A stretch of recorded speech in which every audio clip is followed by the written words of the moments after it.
So I've got my Georgia Basic Shapes cartridge in. I'm using my beautiful SEI paper. And you want to make sure that when you go between paper and vinyl, you check your settings. Your blade depth probably is, if you go back to 5 for real paper, you want to change that. And your pressure needs to go from low to either medium or high, depending on what kind of paper you're cutting and how your machine works, because every machine is different.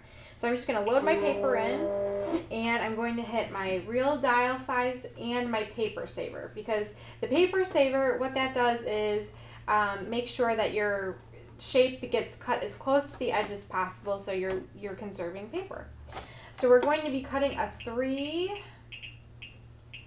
and let's see, I think I used Design Studio actually for this, and I cut a 3 3/8, which is less than 3 1/2, I believe. So yeah, so we're going to do a 3 1/4 rounded edge square. So I'm going to hit my shift key and my rounded square, which is square 2. And then I also want to cut 3 of these because I have 3 sides that need to be covered. So I'm going to hit quantity, and it says 6. We don't want 6. We want to hit our minus, and we just need 3. So okay, we've got our square, and we're going to put our multi-cut button on, and it's on, so it's going to cut down, it's going to cut twice, and we're ready to roll.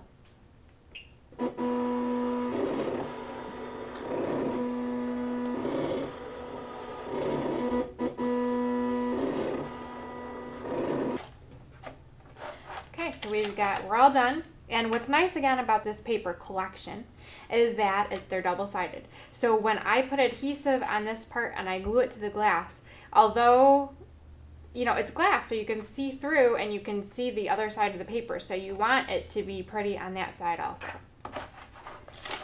So I've got my 3 shapes there.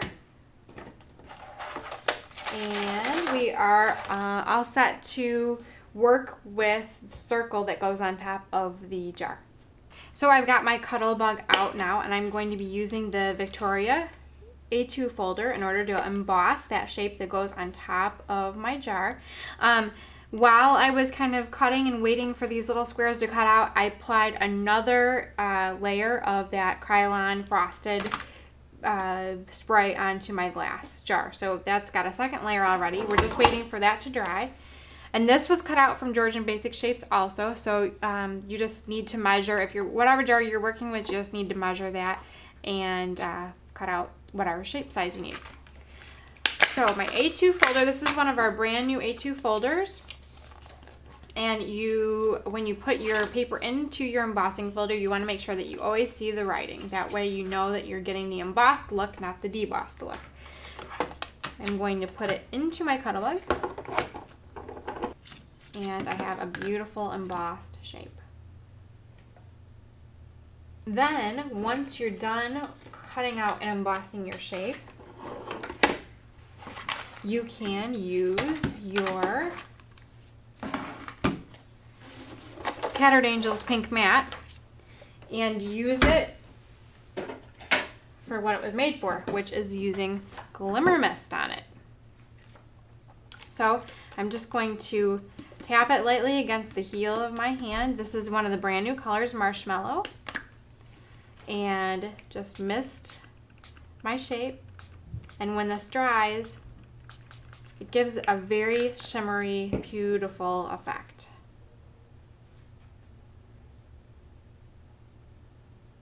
All right, so let's take this off and see what we have now. I only did 2 coats. So it might not be as good as the original version because I had more time, but you at home could of course do 3 coats, and you don't really have to wait very long between coats, but I'm just trying to move things along here.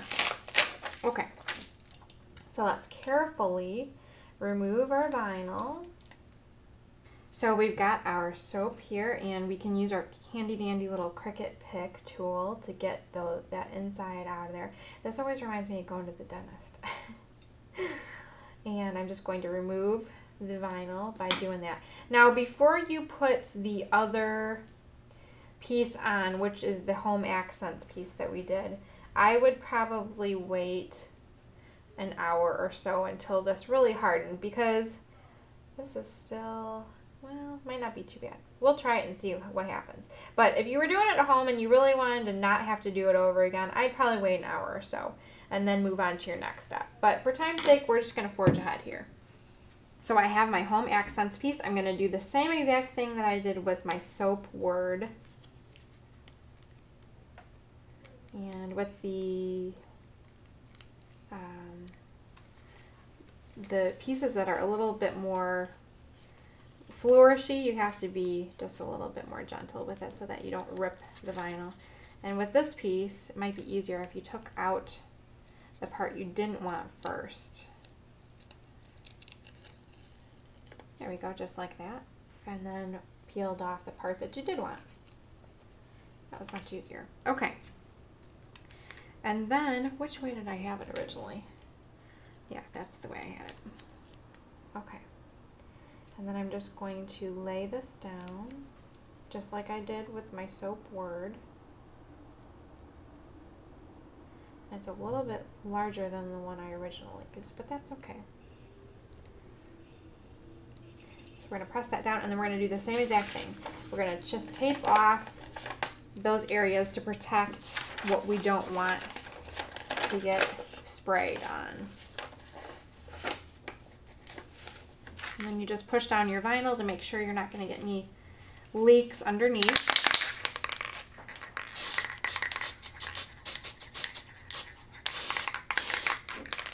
And then let that dry, and then do maybe 1 or 2 more coats.